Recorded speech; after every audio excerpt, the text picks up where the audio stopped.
ಎಲ್ಲರಿಗೂ ನಮಸ್ಕಾರ ಫ್ರೆಂಡ್ಸ್. ನಾನು ಇವತ್ತು ಶೇರ್ ಮಾಡ್ತಾ ಇರೋಂತಹ ವಿಡಿಯೋ ಅಕ್ಕಿ ನುಚ್ಚಿನ ಉಪ್ಪಿಟ್ಟನ್ನು ಶೇರ್ ಮಾಡ್ತಾ ಇದ್ದೀನಿ. ನನ್ನ ಚಾನಲ್ ಮೈಸೂರು ವಿಜಯ ರೆಸಿಪಿಗೆ ಎಲ್ಲರಿಗೂ ಸ್ವಾಗತ ಫ್ರೆಂಡ್ಸ್. ಇಲ್ಲಿ ಉಪ್ಪಿಟ್ಟು ಮಾಡೋದಕ್ಕೆ ಅಂತ 2 ಬದನೆಕಾಯಿನ ಸಣ್ಣಕ್ಕೆ ಹೆಚ್ಚಿಟ್ಕೊಂಡಿದ್ದೀನಿ. ಕೊತ್ತಂಬರಿ ಸೊಪ್ಪನ್ನು ಕೂಡ ಸಣ್ಣಕ್ಕೆ ಹೆಚ್ಚಿಟ್ಕೊಂಡಿದ್ದೀನಿ. ಕರಿಬೇವಿನ ಸೊಪ್ಪು, 2 ಟೊಮೊಟೊ ಹಣ್ಣು ಮತ್ತು 1 ಮೀಡಿಯಮ್ ಗಾತ್ರದ ಆಲೂಗೆಡ್ಡೆ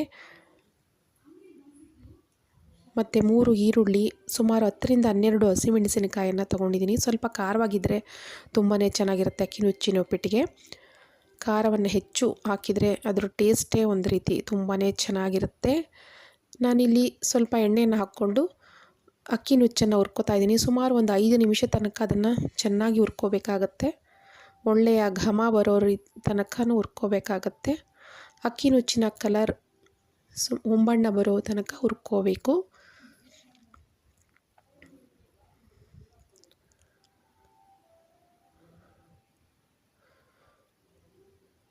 ಉಪ್ಪಿಟ್ಟಿನಲ್ಲಿ ರವೆ ಉಪ್ಪಿಟ್ಟು, ಅಕ್ಕಿ ನುಚ್ಚಿನ ಉಪ್ಪಿಟ್ಟು, ಅವರೆಕಾಳು ಉಪ್ಪಿಟ್ಟು, ಸುಮಾರು ವೆರೈಟೀಸ್ ಉಪ್ಪಿಟ್ಟನ್ನು ಮಾಡ್ತಾರೆ. ರಾಗಿ ಶಾವಿಗೆ, ಅಕ್ಕಿ ಶಾವಿಗೆ ಉಪ್ಪಿಟ್ಟು, ಎಲ್ಲ ಉಪ್ಪಿಟ್ಟು ತುಂಬಾ ಚೆನ್ನಾಗಿರುತ್ತೆ. ಕೆಲವರಿಗೆ ಉಪ್ಪಿಟ್ಟು ಅಂದರೆ ಇಷ್ಟ ಆಗೋಲ್ಲ, ಆದರೆ ಈ ರೀತಿ ಮಾಡ್ಕೊಳ್ಳಿ, ತುಂಬಾ ಚೆನ್ನಾಗಿರುತ್ತೆ. ಇಷ್ಟಪಡದೇ ಇರೋರು ಕೂಡ ಇಷ್ಟಪಟ್ಟು ತಿಂತಾರೆ. ನಿಮಗೆ ಯಾವ ಉಪ್ಪಿಟ್ಟು ತುಂಬ ಇಷ್ಟ ಆಗುತ್ತೆ ಅಂತ ಕಮೆಂಟ್ ಮಾಡಿ ತಿಳಿಸಿ. ಇಲ್ಲಿ ಸುಮಾರು ಒಂದು 100 ml ಅಷ್ಟು ಎಣ್ಣೆನ ಹಾಕ್ಕೊಂಡಿದ್ದೀನಿ.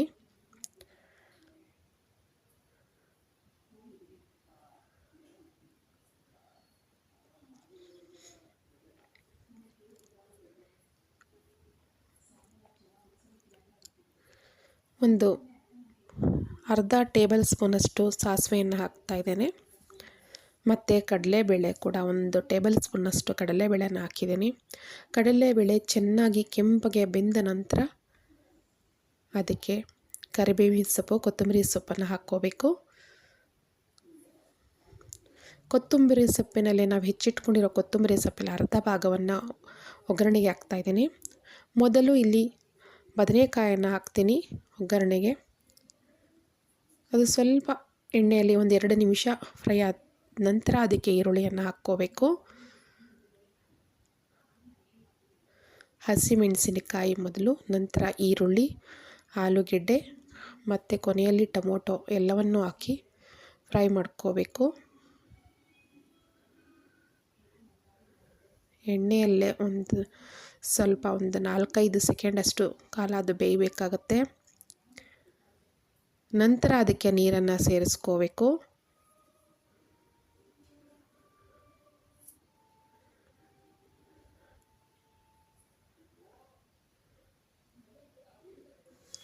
ಈಗ ಟೊಮೊಟೊವನ್ನು ಸೇರಿಸ್ಕೊಂಡು ನಂತರ ಅದನ್ನು ಕೂಡ ಎಣ್ಣೆಯಲ್ಲೇ 1-2 ಸೆಕೆಂಡ್ ಅಷ್ಟು ಫ್ರೈ ಮಾಡಬೇಕಾಗುತ್ತೆ. ನಂತರ ಅದಕ್ಕೆ ನೀರನ್ನು ಸೇರಿಸ್ಕೋಬೇಕು. 1 ಪಾವು ಅಕ್ಕಿ ನುಚ್ಚಿಗೆ ಬಾಂಬೆಯ ಗ್ಲಾಸ್ನಲ್ಲಿ 2 ಗ್ಲಾಸ್ ನೀರನ್ನು ಹಾಕ್ಕೋಬೇಕು.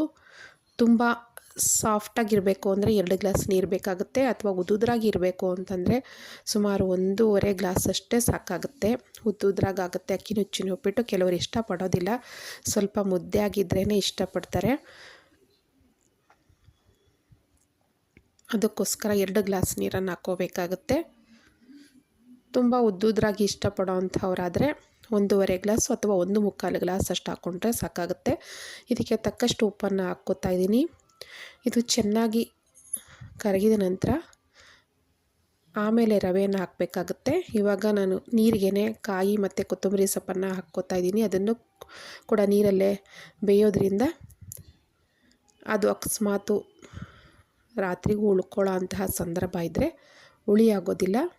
ಅದರಿಂದ ಆ ಕಾರಣಕ್ಕೋಸ್ಕರ ನೀರಿಗೆ ಅದನ್ನು ಸೇರಿಸ್ಕೋಬೇಕಾಗುತ್ತೆ. ಎಲ್ಲ ಚೆನ್ನಾಗಿ ಮರಳಿದೆ. ಇವಾಗ ಅಕ್ಕಿ ನುಚ್ಚನ್ನು ಹಾಕ್ತಾ ಇದ್ದೇನೆ. ಕ್ಲೀನಾಗಿ ಹೊಂದಿಸಬೇಕು, ಕೈ ಆಡಿಸಿ ಅದನ್ನು ಕ್ಲೀನಾಗಿ ಹೊಂದಿಸ್ಕೋಬೇಕು.